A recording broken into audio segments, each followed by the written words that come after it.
Any parents in here just get a kick out of embarrassing your kids? Like you just love it so much, you live for it. Like I like to scare my kids. It's more like, to me, terrifying my kid is way more exhilarating than embarrassing them. My dad, on the other hand, was in the line of embarrassment. So he would do crazy things like drop me off at school when I was in junior high, of all ages, and honk his horn as he left, yelling, "Look out, ladies, here comes Jason!" It was the worst. He was my biggest bully. I was a little chubby kid with glasses, and the ladies were not looking out for. I promise you that. I was thinking about this, and then I saw this article a little while ago, and it came to my memory of this man named Dale Price. And Dale is a man who he did this crazy thing. For an entire year, he would dress up in these crazy costumes whenever the school bus was coming to drop off his son. And he described it as this is just a father's way to say I love you. So take a look at some of these pictures here of Dale Price.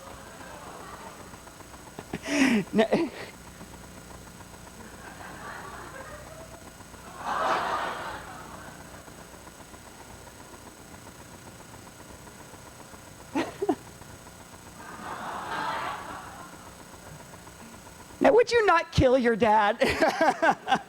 You know, there's nothing like a little bit of childhood trauma to bond you to your parents, right? This is that guy's motto. So speaking of trauma, today I want to look at another uncomfortable story from the book of Genesis about a father-son outing to the mountain of Moriah. The events of this story take place that would absolutely need years of therapy to recover from. You know, I needed to process my own angst about my dad dropping me off and honking to the ladies in the 7th grade. I can't imagine what it would be like if I were the boy in this story.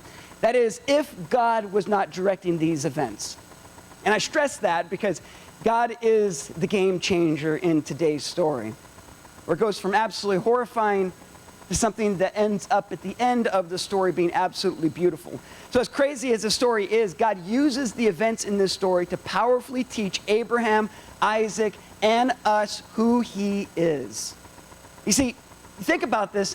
When we want to find out who God is, when we question who God is, what do? We turn to Scripture, don't we? And we have this rich history of literally thousands of years of God revealing who he is to his people and to the world. So whenever we question, we turn to the Word of God. But imagine what it would be like to be Abraham. See, Abraham did not have a Bible to turn to figure out who this God is. He didn't have a rich history of all these stories to fill him in on who God is. So this big question, as God has called Abraham to start following him, is, okay, I will follow you, but who are you? What are you like? What's your personality? What kind of God are you? So a little bit of background. Abraham and his wife Sarah left their home country of Ur when God called them to leave. And God didn't even say where to. He just said, go, leave. Leave this place and go to the place that I tell you. And it says, and they went. Just immediately, without hesitation. I mean, imagine God speaking to you tonight and saying, leave, go east. East? East. Okay, there's a lot of east to go to, though. Just keep walking. I'll tell you when you're there. I mean, can you imagine that kind of faith? And that is exactly what Abraham did.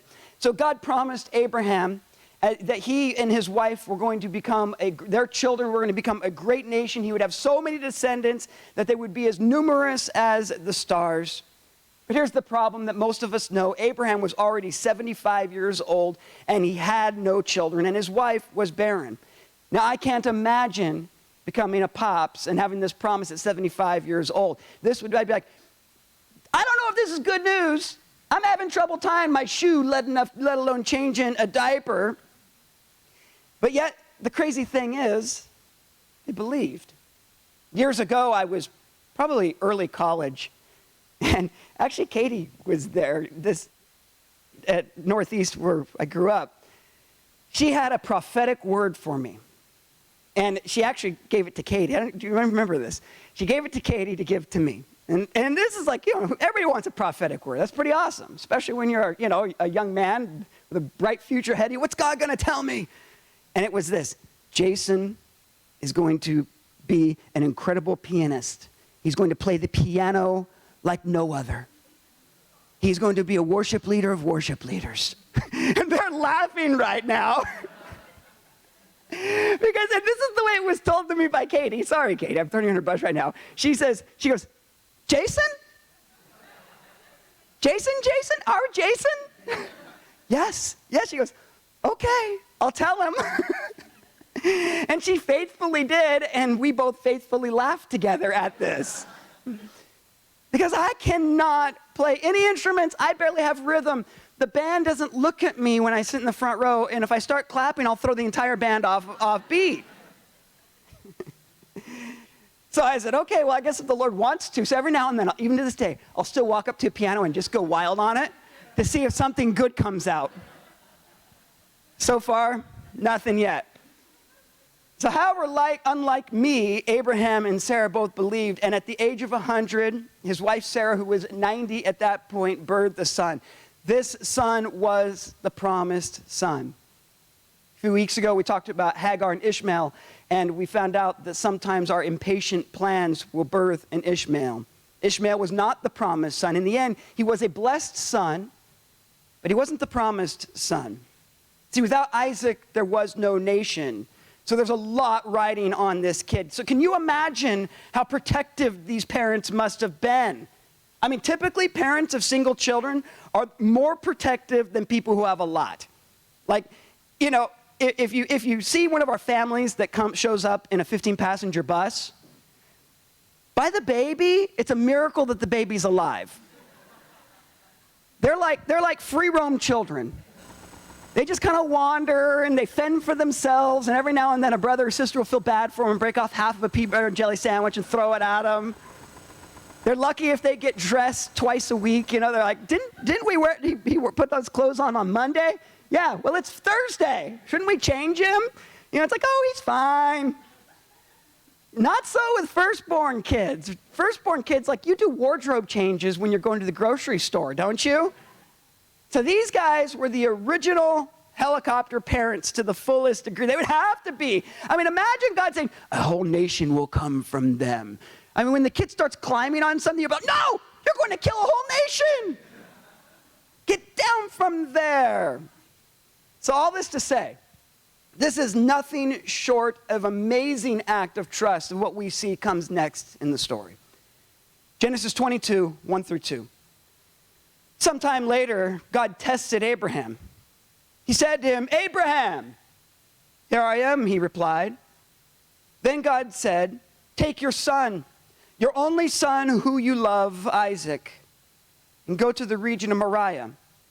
Sacrifice him there as a burnt offering on the mountain I will show you. Now, why in the world would God ask such a thing? Why would God do that? You guys remember those videos from 1980s and you're watching your cartoons? And then suddenly it would go, do we have it? This is a test. This station is conducting a test of the emergency broadcasting system. This is only a test.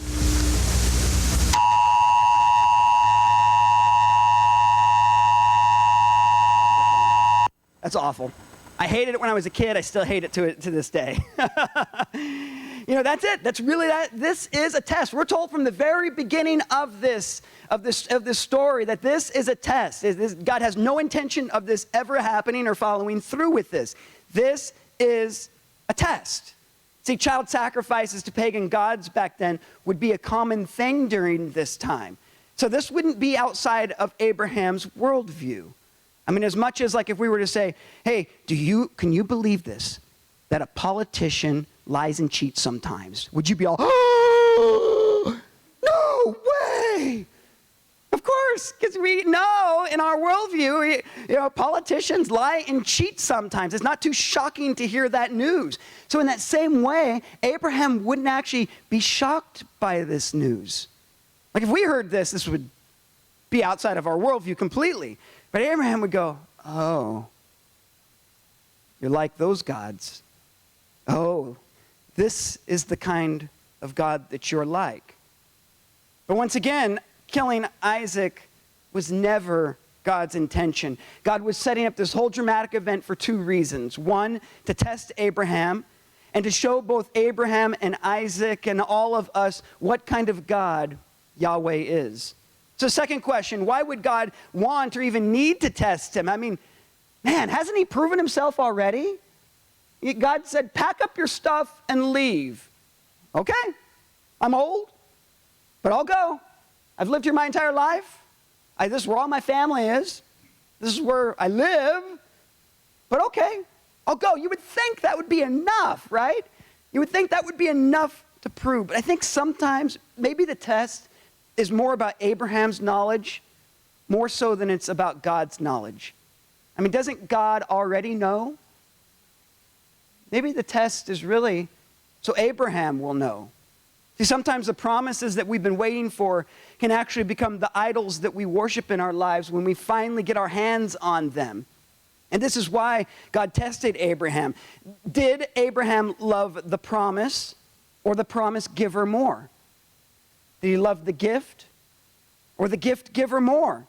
See, when anything, even when good things, and I've been saying this a lot the past couple of weeks, have a higher place in our lives than God, those good things become idolatry. It doesn't matter what that good thing is.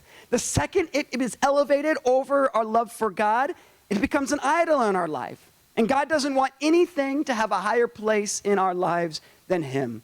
There's actually a first commandment that instructs us about this. He desires to be the ultimate center of all of our lives because that is exactly how we were designed from the beginning. And this is a good thing. I've heard people who lament and say, you know, does God really want me to love him more than my family?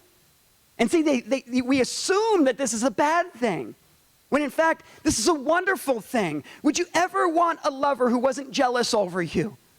Would you ever want a spouse who would be like, I don't care if you're looking at her. Hey, I don't care if you're running off on me. And what kind of spouse would that be? You would never want that. Would you want a lover who's indifferent towards you? Absolutely not.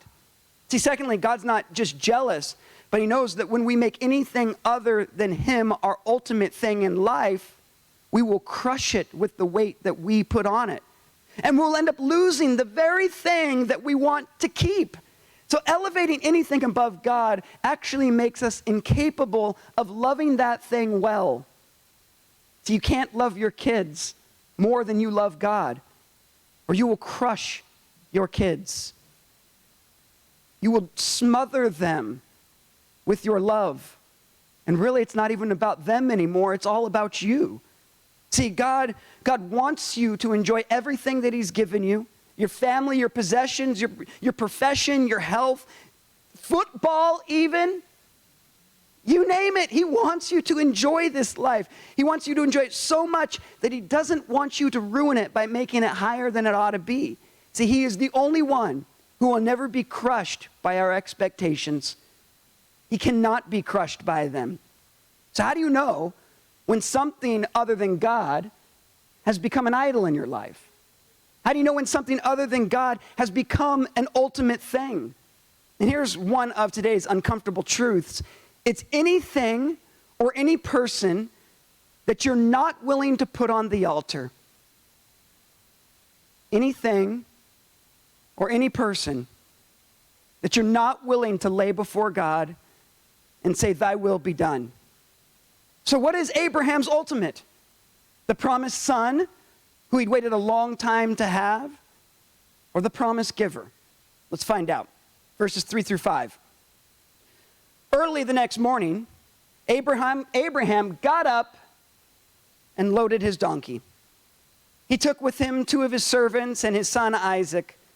When he cut enough wood for the burnt offering, he set out for the place God had told him about. On the 3rd day, Abraham looked up and saw the place in the distance. He said to his servants, stay here with the donkey while I and the boy go over there. We will worship, and then we'll come back to you. Did you catch that first part? He loaded his donkey. This sentence has to be one of the greatest acts of faith in all of Scripture. I mean, imagine being in Abraham's shoes. Imagine not having thousands of years of recorded history of who our God is like. Imagine this being spoken to you and not sure, is this a test or is this the real thing? And loading your car in obedience to go and drive your kid off a cliff. Can you imagine this faith? Because God has spoken this. See, I find it crazy that Abraham did not even argue with God. It's not recorded. And get this, in light of what we just looked at a few weeks ago, he didn't even negotiate with him like he did Sodom and Gomorrah. I mean, when God said he's going to destroy Sodom and Gomorrah, what did he do? No, come on, God. For 50 righteous people, can you not spare that city and show a great act of mercy for the 50 righteous people there? All the way down to 10. He negotiates with God on these wicked people's behalf. And here now is his son. He hears the word of God spoken to him, and he loads his donkey. See, but why wouldn't he? Why wouldn't Abraham? For all of his flaws, Abraham has incredible faith. He trusted God completely, and he knew what was already spoken over his son. He had already heard the words of God spoken over Isaac's life. Who was this Isaac? This Isaac was the promised son. Out of Isaac, a nation would be birthed. See, God's words are more real than Abraham's current situation. By faith, he says, I don't know. I don't get it. Hebrews actually speaks about this. I don't know why God would do this. I don't know what God's going to do with this. But I know that at the end of the day, the words that have been spoken over my son are going to come to pass, no matter what happens on this mountain right now. It's because God was Abraham's ultimate. He was able to fully trust his sons into God's hands. He doesn't try to cling to Isaac, but he holds him open to God. A wise person, Mike Bruton, this is my Mike and Katie day, once said to me about a particular person in my life, Jay, if you don't want to lose her, hold her like sand in your hand and offer her before God. Because the minute you try to cling to her, like holding sand and clinging to sand, you'll lose it all. But when you hold her open before God, we'll see what happens. And he was absolutely right. And this is exactly what we're to do with everything in life. Hold everything that God has given us with open hands before the Lord. See, while it isn't recorded, don't you think Satan was being Satan?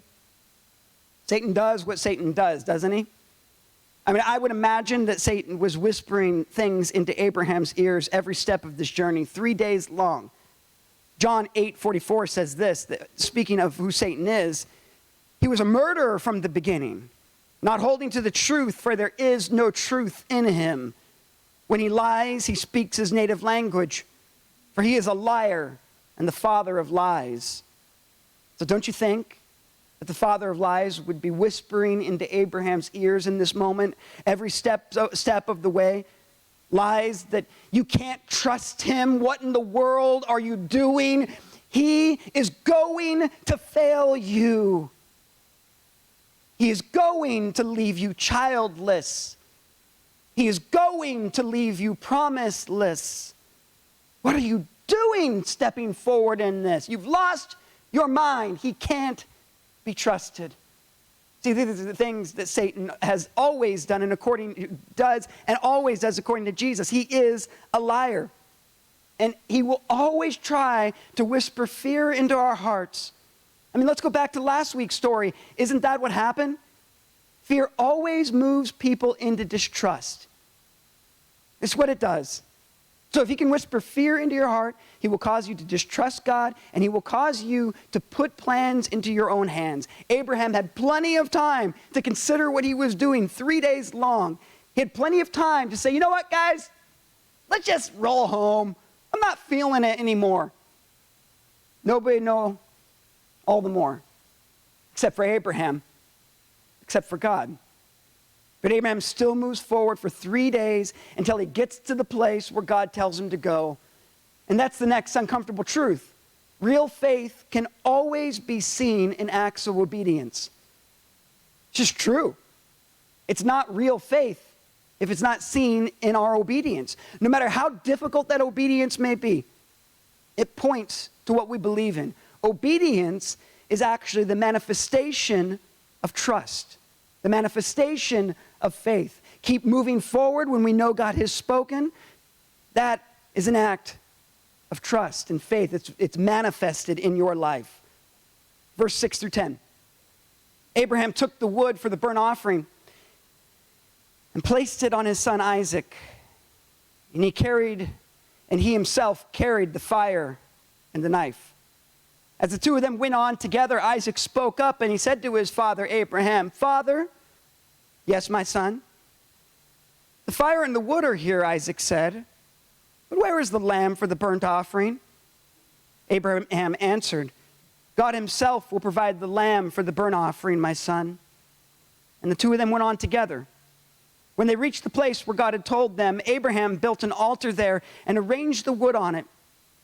He bound his son Isaac and laid him on the altar on top of the wood.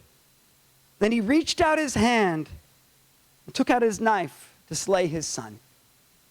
Now this is getting real, isn't it? Like I don't even know if we can continue reading it if we don't already know the end of the story, huh? If we hadn't already been told from the beginning that this is a test, I don't know that we can bear reading on. It'd be like reading a mystery story or a murder story, and you get to a point and they're getting ready to kill your favorite character. I'm, nope, I'm not going to let him die, and you stop reading. He's alive in my mind. But fortunately, we know the end. You know, recently, someone said to me that she felt like the Isaac in somebody else's sacrifice. I thought this was such a profound thought from this young lady. This realization that you're the one being set on the altar as another person's act of faith, it can actually be quite disturbing. And I can see why in those moments that would make you become a bitter person, because you weren't the one that God originally spoke to. So it'll turn your heart one of two directions. It will turn your heart towards bitterness, which again, it's not right, but I can see why someone would feel that way. But there's something else to consider. This seems to be just as much an act of faith and a test for Isaac as it was for Abraham. See, Isaac was old enough and strong enough to carry wood for the sacrifice. He was no weakling. See, if he could have carried wood for the sacrifice uphill in the snow both ways, right? He certainly could have overpowered his aged father. At this point, his dad is 100 years old. Is there anybody in this room right now who can't whip a 100-year-old? All of us.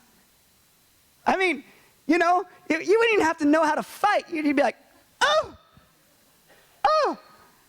And a 100-year-old would be like, oh, I'm done. Of course Isaac could have whipped his father. Of course he could have. But what do you see here? There's no sign of struggle. There's no sign of struggle. Isaac is not passive in this story. This moment became his sacrifice too in this moment. We aren't told how this was communicated to him in this moment. The next thing you know, he's laying tied on the altar. So if you feel like an Isaac in another person's sacrifice, know this: you are not powerless in this story. This moment can be a great moment in your own faith walk that defines who you are right now too. This moment right now is just as much about you as it is about them. Who will emerge from this? Who will emerge? Somebody that's bitter? Somebody that is walking in extraordinary faith, where we tell the story about your act of faith, just like we do with Isaac. See, Abraham and Isaac both trusted in God. Now, for this to happen, Abraham must have been intentional about modeling faith to his son prior to this event. I mean, if he had not, could you ever imagine Isaac doing this? Like, saying, okay, here's what we're going to do. I'm going to tie you up. You're going to help me tie, because I'm really bad with square knots. You're going to climb up on the altar, and then I'm going to take out my knife, and I'm going to kill you for the name of the Lord. Does that sound like a plan? Now, I know God's told me this. Now, if he had not already modeled faith and shown Isaac himself how to hear the voice of the Lord, do you think he ever would have done this? The parenting of Abraham in this point had to shape and form Isaac for just this moment. So remember what I said last week, those who are watching you will emulate you for better and for worse. We see this truth hidden in this text right here. If you want to raise mighty men and women of God, the best thing that you can do for them is model faith through obedience to God, especially when it's hard. See, your plan to instill faith in your children, it has to go more than just showing up here on Sundays. It has to.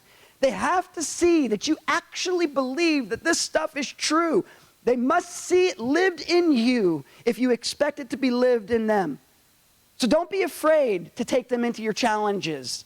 With confidence, bring them into the challenges. Bring them into this, what's called liminal space, where God hasn't yet showed up, but you know that he's spoken. Bring them into that so they can see when God does fulfill the promise. You can say, see, we told you. You can always trust the Lord's word.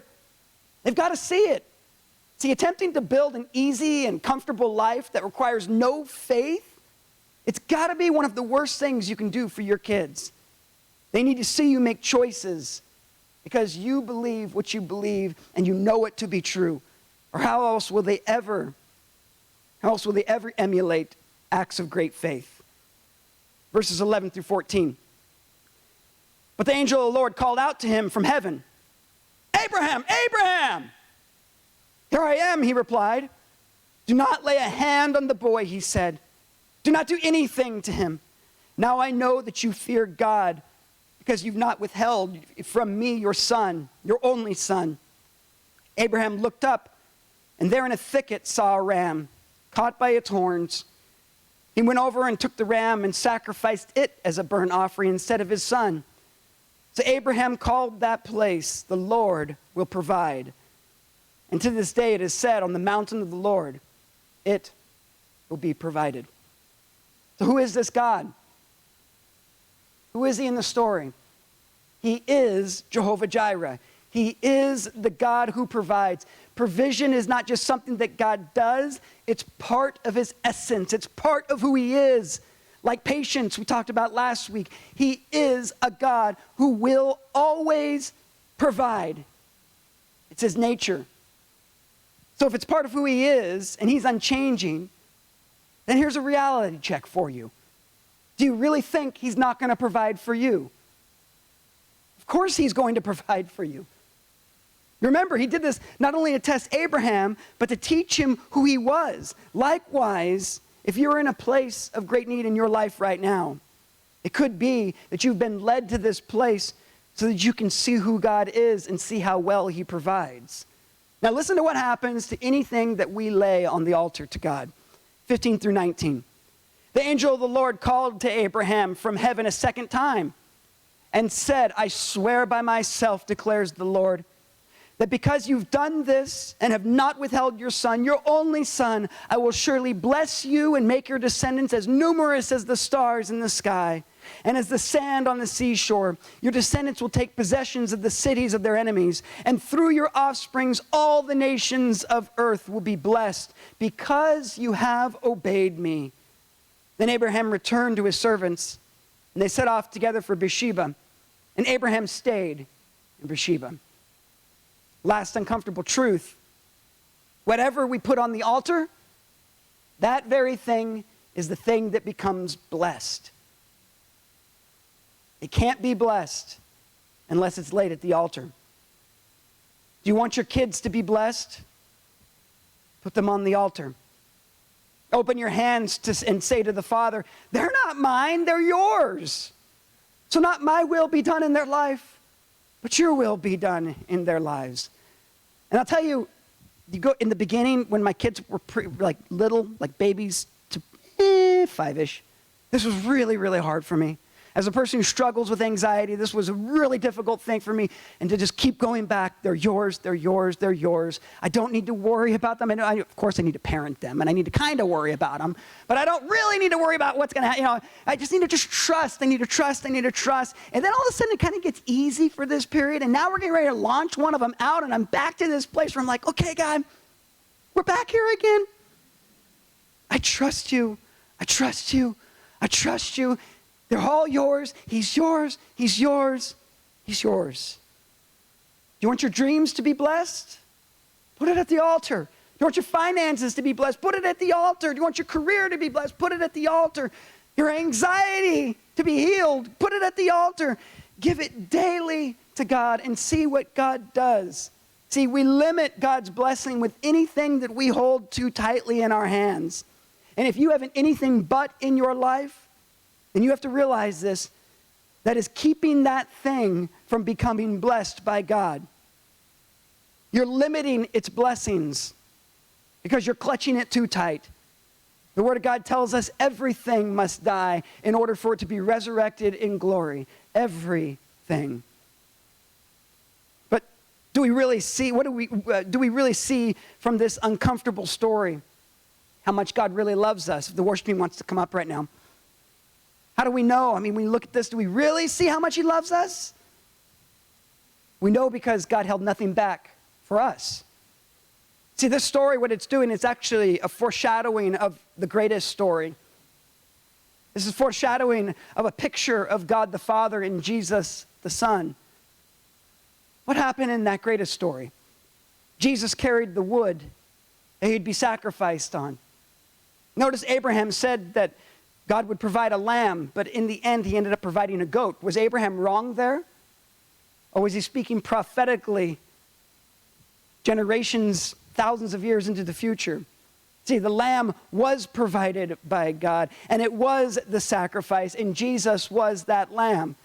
Jesus, like Isaac, he wasn't fooled into being sacrificed.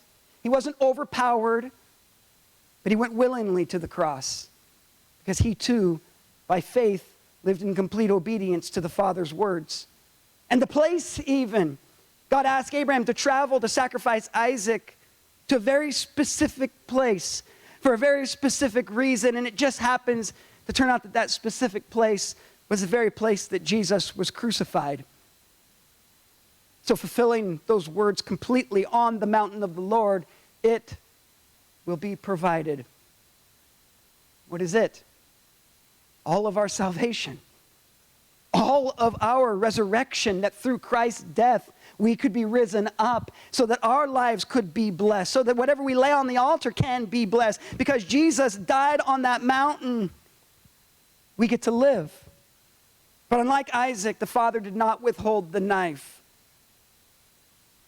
Unlike Isaac, the Father followed through as an act of incredible love on behalf of us, because it was the only way that we could be saved.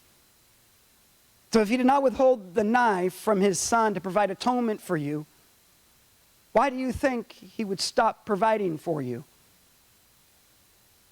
Why do you think if he would give the ultimate sacrifice of his son Jesus, his only son, why do you think he would stop at anything for you at this point? So what I want to do right now is this. We kind of cleared a row. We made the third row the second row, because nobody ever sits in the front row. We did that on purpose, not to push you guys away from me today, but to create a little bit of space up here. And what we want to do in these concluding moments is we're going to take communion together, and the team is going to play a song that is perfect for this moment.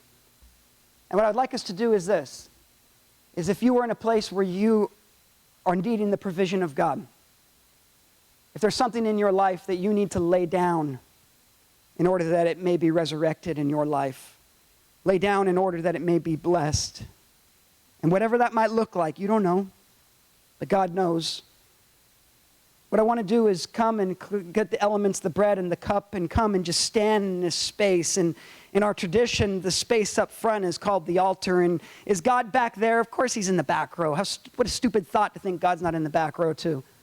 But there is something symbolic about gathering in this place in the front to say, Lord, this place right here we dedicate to you today as a sacred altar. In this place today, before even as we take in this communion, we stand in this place right here to lay these things that mean so much to us at your feet. So as the worship team plays, what I'd like you to do is come, and if there's something that you need to lay down, to come grab the elements and then come up here instead of back to your seats. Okay? Let's stand to our feet. And let me pray real quick, and we'll start. Jesus, I pray right now for courage. I really believe that right now, even in the invitation of laying something down, has set a panic in some people's hearts. Because of the uncertainty, because of the lies of the enemy who would say, you are so foolish. Why would you let go of control of this? If you wanted, you have to